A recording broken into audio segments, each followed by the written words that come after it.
CTET December 2024-এ যারা form fill up করেছিলে তাদের অ্যাডভান্স সিটি লোকেশন জানার অপশন ওপেন হয়ে গেছে। তো তারা নিজেদের অ্যাপ্লিকেশন নাম্বার এবং ডেট অফ বার্থ দিয়ে নিজেদের এক্সাম সেন্টার কোথায় মানে দিতে হবে, এক্সাম সেন্টার কোথায় পড়েছে সেটা জানতে পারো এখান থেকে। তো এর যে লিঙ্ক আমার ভিডিও ডিসক্রিপশনে আছে, এখানে জাস্ট তোমরা ওপেন করবে, নিজেদের অ্যাপ্লিকেশন নাম্বার দেবে এবং ডেট অফ বার্থ দেবে, তারপর ক্যাপচার দেবে। ক্যাপচার দেওয়ার পর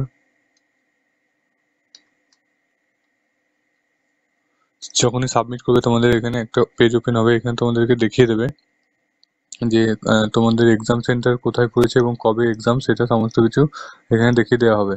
তো এটা তোমরা চাইলে ডাউনলোড করে নিতে পারো, বা এটা কিন্তু অ্যাডমিট কার্ড নয়, এটা জাস্ট একটা ইনফরমেশন পেজ যেখানে তোমার দেখানো হচ্ছে যে তোমার এক্সাম সেন্টার কোথায় পড়েছে এবং তোমার এক্সাম কবে আছে। তো এটা আগে থেকে দেখে রাখলে তোমাদের প্রিপারেশন নেওয়া হয় যে হ্যাঁ কোথায় পড়েছে, সেগুলো তুমি খোঁজ খবর আগে থেকে নিতে পারবে। তো অবশ্যই নিজের এক্সাম সেন্টার দেখে নাও এবং কবে এক্সাম আছে সেটাও দেখে নাও।